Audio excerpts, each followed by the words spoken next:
এই দোয়া যদি তুমি পড়ো, পাহাড় পরিমাণে যদি ঋণের বোঝা হয়, আল্লাহ এটা পরিশোধের ব্যবস্থা করে দেবে। ঋণের বোঝায় যারা জর্জরিত, বিষ্ণু ইসলাম চমৎকার একটা দোয়া শিখিয়েছেন। আমাদের অনেকে ঋণের বোঝায় জর্জরিত, আছে না নাই? এদিকে কেউ আছেন? থাকলে হাত তোলার দরকার নেই, থাকলে এই দোয়াটা পড়বেন।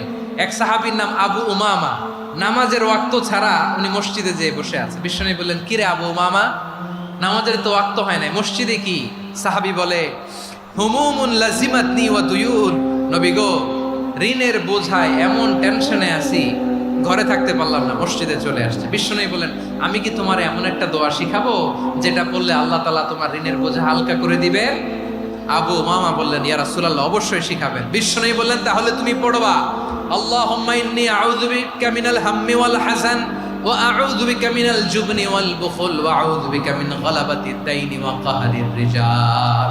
ও আল্লাহ, তোমার কাছ থেকে দুশ্চিন্তা থেকে পানাহ চাই, কৃপণতা, ভীরুতা, অলসতা, কার্পণ্যতা, এই সব কিছু থেকে, মানুষের কঠোরতা, আমার উপর মানুষের আধিপত্য এবং ঋণের বোঝা থেকে পানাহ চাই। এই দোয়াটা যখন বিশ্বনবী শিখাই দিলেন, আবু উমামা বারবার এই দোয়া পড়েন, আল্লাহুম্মা ইন্নী আউযু বিকা মিনাল হাম্মি ওয়াল হাযান ওয়া আউযু বিকা মিনাল আজজি ওয়াল কাসাল ওয়া আউযু বিকা মিনাল জুবনি ওয়াল বুখল ওয়া আউযু বিকা মিন গালাবাতিদ দাইনি ওয়া কাহরির রিজাল। আবু উমামা বলে, এই দোয়া আমি পড়তে লাগলাম। কিছুদিন পরে দেখা গেল বিশ্বনবীর শেখানো এই দোয়ার বদৌলতে আল্লাহ তাআলা আমার সব ঋণ পরিশোধের ব্যবস্থা করে দিয়েছেন। পড়বেন। আমার প্রিয় পটুয়াখালীর ভাইয়েরা, বিশ্বনবীর জামাতা সাইয়্যিদিনা আলী রাদিয়াল্লাহু তাআলা আনহুর কাছে এক লোক এসে বলে, হে আলী, ঋণের বোঝায় আমি জর্জরিত, আমার কিছু অর্থ দিয়ে সাহায্য করো। সাইয়্যিদিনা আলী রাদিয়াল্লাহু তাআলা আনহু বললেন, আমি কি তোমারে এমন একটা দোয়া শিখাবো যেটা বিশ্বনবী আমাদের শিখিয়েছেন? এই দোয়া যদি তুমি পড়ো, লাউ কানা আলাইকা মিসলু জাবালিন কাবীরিন দাইনান আদাল্লাহু আনকা। পাহাড় পরিমাণে যদি ঋণের বোঝা হয়, আল্লাহ এটা পরিশোধের ব্যবস্থা করে দেবে। ছোট্ট একটা দোয়া বিশ্বনবী শিখালেন, বললেন, তুমি পড়বা, আল্লাহুম্মা কফিনি বিহালালিকা আন হারামিকা ওয়া আগনিনি বিফাদলিকা আম্মান সিওয়াক। মুখস্থ আছে? হ্যাঁ, আছে। আল্লাহুম্মা কফিনি বিহালালিকা আন হারামিক। আল্লাহ, তোমার হালাল দিয়ে আমাকে পরিতুষ্ট করো, হারাম থেকে বাঁচিয়ে রাখো, আর তোমার অনুগ্রহে মানুষের মুখাপেক্ষী যেন আমি না হই, আমি যেন সবসময় তোমার মুখাপেক্ষী হয়, ওই তৌফিক দিও। সুবহানাল্লাহ পড়েন। এবার আমাদের জীবনে দুশ্চিন্তা আছে না নাই বলেন? Tension, hyper tension, anxiety, depression, চিন্তা, টেনশন নাই, এরকম কে কে আছে দেখি? হাত তোলেন। ওই যে হাত তুলছে এক আল্লাহর ওলি, ওই যে। টেনশন নাই তোমার? না বুঝে তুলছে, জোকের চোটে, জোশের ঠেলায় ধাক্কায় তুলে ফেলছে। সবার জীবনে টেনশন আছে না নাই? এই দুশ্চিন্তা, পেরেশানি, মারাত্মক পেরেশানি থেকে মুক্তি পাওয়ার জন্য বিষ্ণু ইসলাম দুটো দোয়া পড়তেন। কয়টা? অনেকগুলো পড়তেন। স্পেশাল দুটো দোয়া আজকে আপনাদের শিখায় যাব, শুনবেন না? কষ্ট হচ্ছে? পেরেশানিতে পড়লে, টেনশনে পড়লে এই দোয়াটা, প্রিয় ভাইয়েরা, বিষ্ণু ইসলাম যখন খুব বিপদে পড়তেন, দুশ্চিন্তা ওনাকে ঘিরে ধরতো, উনি পড়তেন, ইয়া হাইয়্যু ইয়া কাইয়্যুম বিরহমাতিকা আস্তাগীথ, ইয়া হাইয়্যু ইয়া কাইয়্যুম বিরহমাতিকা আস্তাগীথ, ইয়া হাইয়্যু ইয়া কাইয়্যুম, হে শাশ্বত অবিনশ্বর, হে চিরঞ্জীব, বিরহমাতিকা আস্তাগীথ, তোমার রহমতের উসিলায় তোমার কাছে ফরিয়াদ করি। এটা পড়তেন। আবার আরেক বর্ণনায় এসেছে, ইয়া হাইয়্যু ইয়া কাইয়্যুম বিরহমাতিকা আস্তাগীথ আসলিহ লি শা'নি কুল্লাহু ওয়ালা তাকিলনি ইলা নাফসি তরফাতা আইন। আসলিহ লি শা'নি কুল্লাহ, আল্লাহ আমার সবকিছু আপনি সেটেল করে দেন। আমাদের সব ঝামেলা সেটেল করে দিতে পারে কে? আমরা তো সেটেলমেন্টের জন্য এসপি সাহেবের কাছে যাই, ডিসি সাহেবের কাছে যাই, অমুক ভাইয়ের কাছে যাই, তমুক ভাইয়ের কাছে যাই। এই দোয়া পড়লে আরশের উপর থেকে আপনার ম্যাটার সেটেল করে দিবে কে? তাহলে পড়বেন, ইয়া হাইয়্যু, হে চিরঞ্জীব। হাইয়্যু মানে চিরঞ্জীব, যিনি চিরকাল বেঁচে থাকবেন, মরবেন না। আল্লাহ মরবেন? তার কোনো লয় আছে? ক্ষয় আছে? সূরা রহমানে আল্লাহ বললেন, কুল্লু মান আলাইহা ফানি ওয়া ইয়াবকা ওয়াজহু রাব্বিকা যুল জালালি ওয়াল ইকরাম ফাবিআইয়ি আলাই রাব্বিকুমা তুকাযযিবান। জমিনে যা আছে সব ভ্যানিশ হয়ে যাবে, নিশ্চিহ্ন হয়ে যাবে, শেষ হয়ে যাবে, সব বিলুপ্ত হয়ে যাবে, একজন ছাড়া। জোরে বলেন তিনি কে? ইয়া হাইয়ু, আমার সাথে আওয়াজ করে পড়েন, ইয়া হাইয়ু, ইয়া কাইয়ুম, ইয়া হাইয়ু, ইয়া কাইয়ুম বিরহমাতিকা আস্তাগীথ আসলিহ লি শা'নি কুল্লা ওয়ালা তাকিলনি ইলা নাফসি তরফাতা আইন। এভাবে দোয়া করলে আপনাকে বিপদ মুক্ত করবে কে? এই দোয়াটা কেন পছন্দ আল্লাহর কাছে? কারণ এখানে আল্লাহর দুইটা সুন্দর নাম আছে, গুণবাচক নাম, আল হাই, আল কাইয়ুম, এই দুটো নাম আছে এখানে। আবার এই দুইটা আয়াতুল কুরসির অংশ। আয়াতুল কুরসির শুরু তো এটা আসরা নাই, হ্যাঁ আসরা নাই। 3 নম্বর কারণ, এটা ইসমে আজম। কোন দোয়াটা ইসমে আজম? যে দোয়া ওসিলায় দোয়া করলে আল্লাহ দোয়া ফেরায় না।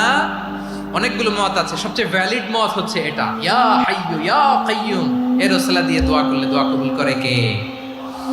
2 নম্বরে বিশ্বনবী মারাত্মক বিপদে পড়লে আরেকটা দোয়া পড়তেন, আল্লাহুম্মা ইন্নী আবদুক। আগে দোয়াটা পড়ি, শুনেন। আল্লাহুম্মা ইন্নী আবদুক ওয়া ইবনু আবদিক ওয়া ইবনু আমাতিক নাসিয়াতি বিয়াদিক মাদিন ফিয়া হুকমুক আদলুন ফিয়া কাদাউক আসআলুকা বিকুল্লি ইসমিন হুয়া লাক সাম্মাইতা বিহি নাফসাক আও আনসালতাহু ফি কিতাবিক আও আল্লামতাহু আহাদাম মিন খালকিক আও ইস্তা'সারতা বিহি ফি ইলমিল গায়বি ইনদাক আন তাজআলাল কুরআনা রাবিআ কলবি ওয়া নূরা সাদরি ওয়া জালাআ হুজনি ওয়া যাহাবা হাম্মি। সুবহানাল্লাহ পড়েন।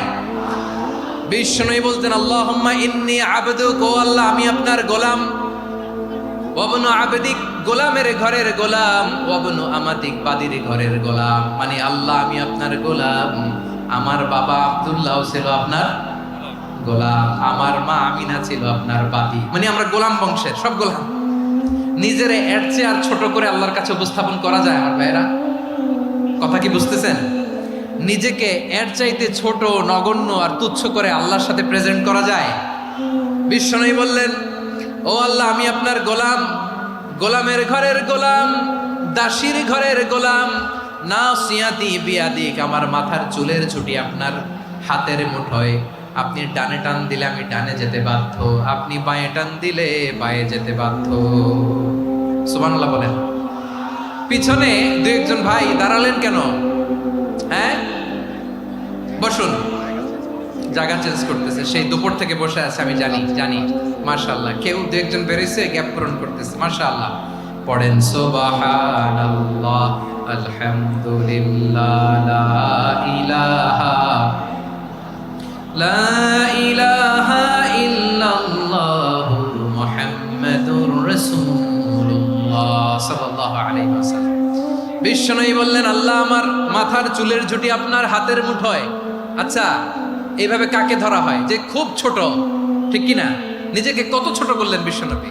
ও আল্লাহ আমার মাথার চুলের ঝুঁটি আপনার হাতের মুঠোয়, আপনি ডানে টানলে আমি ডানে যাব, বাঁয়ে টানলে বাঁয়ে যাব। আল্লাহ আসআলুকা বিকুল্লি ইসমিন হুয়া লাক নাসিয়াতি বিয়াদিক মাদিন ফিয়া হুকমুক, আপনার নির্দেশ আমার উপর কার্যকর হবেই হবে। আদলুন ফিয়া কাদাউক, আপনার ফয়সালা, যেই ফয়সালাই আপনি আমার জন্য করেন এটাই ইনসাফ। সুবহানাল্লাহ বলেন।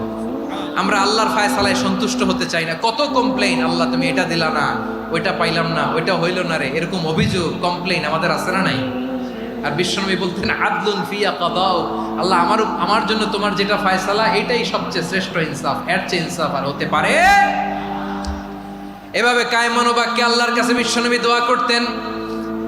এরপরে বিশ্বনবী বললেন, আল্লাহ তোমার যত নাম আছে সব নামের ওসিলায় দোয়া করি, যে নাম তুমি আমাদেরকে জানিয়েছো, যে নাম তুমি আমাদেরকে জানাও নাই, যে নাম তুমি কোরআনে নাজিল করেছো, যে নাম নাজিল করো নাই, যে নাম শুধু নবীদেরকে জানিয়েছো। আর আল্লাহর এমন কিছু চমৎকার চমৎকার সুন্দর সুন্দর নাম আছে, এই নামগুলো রব্বুল আলামিন কাউকে জানাবে না। সুবহানাল্লাহ বলেন। আমরা তো 99 নাম জানি, 100 নাম জানি আল্লাহ, কিন্তু আল্লাহর এমনও কিছু নাম আছে যেগুলো আল্লাহ বিশ্বনবীরও জানায় নাই। এগুলো আল্লাহ ইলমুল গায়বে রেখে দিয়েছেন। দোয়ার সময় বলবেন, আল্লাহ তোমার যেই নামগুলো জানি, যেগুলো জানি না, যেগুলো কোরআনে আছে, যেগুলো নাই, যেগুলো নবীরে খাস ভাবে জানাইছো ওগুলোর উসিলায়, যেগুলো কোনোদিন জানাবাও না, তোমার ওই নামের উসিলাও তোমার কাছে চাই। আল্লাহ কোরআনকে আমার হৃদয়ের বসন্ত বানাও, আমার বক্ষের জ্যোতি বানাও, আমার চিন্তা দুশ্চিন্তা তুমি দূর করে দাও। বিশ্বনবী বললেন এই কালিমাগুলো, এই বাক্যগুলো পড়ে যদি কেউ আল্লাহর কাছে ফরিয়াদ করে, তার হৃদয় থেকে দুশ্চিন্তা কাটিয়ে দিবে কে? পড়বেন, এই দোয়াগুলো পড়বেন।